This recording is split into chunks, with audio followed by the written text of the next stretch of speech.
ఇంకొక విశిష్ట లక్షణం ఈ పావురాలకు ఏమిటి అంటే వాటి గూళ్ళ నుంచి వాటిని ఎంత దూరంగా విడిచిపెట్టినా కూడా తిరిగి అవి తమ గూళ్ళకు అవి చేరుకుంటాయంట.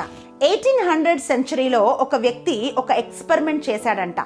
ఒక పావురాన్ని ఇంగ్లాండ్ నుండి ఆఫ్రికా తీసుకెళ్లి అక్కడ వదిలేసి వచ్చినప్పుడు 55 రోజుల్లో కొన్ని వేల కిలోమీటర్లు ప్రయాణం చేసి మళ్ళీ ఆ పావురము తన గూడుకు చేరుకుందంట. పిల్లరా, పరిశుద్ధాత్మ పావురంతో పోల్చబడటానికి మరి ఇంకొక ముఖ్యమైన విశేషం ఇదే. ప్రిలరా, వాక్యం పలుకుతాంది. ఫిలిప్పీ రాసిన లేఖ 3వ అధ్యాయం 20వ వచనంలో మనం చూస్తున్నాము, మన పౌరసత్వం పరలోకమందున్నది.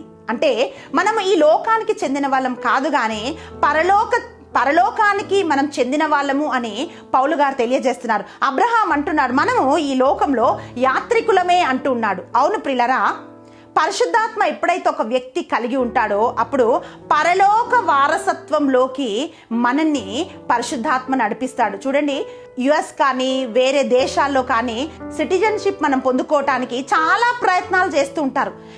ఎన్నో ప్రాసెస్ గుండా వెళ్తూ ఉంటారు. అంటే ఆ దేశానికి చెందిన వాళ్ళమని చెప్పుకోవటానికి అది చాలా ప్రెస్టీజియస్గా ఉంటుంది కాబట్టి దానికోసం ఎంతో ప్రయత్నాలు చేస్తుంటారు. ప్రియులరా, పరిశుద్ధాత్మ నువ్వు పొందుకుంటే పరలోక వారసత్వానికి అది నిన్ను ప్రిపేర్ చేస్తుంది. నేను పరలోక వారసుని అని చెప్పుకోవటం ఎంత గర్వకారణం అండి. అవునండి, ఏదైనా ఒక సంఘటన జరిగినప్పుడు వీఆర్ ఇండియన్స్ అని మనం గర్వంగా చెప్తాం. అవును ప్రియులరా, పరిశుద్ధాత్మ శక్తితో నింపబడినట్లయితే పరలోక నివాసిగా వారసునిగా పరిశుద్ధాత్మ మనల్ని సిద్ధం చేస్తాడు.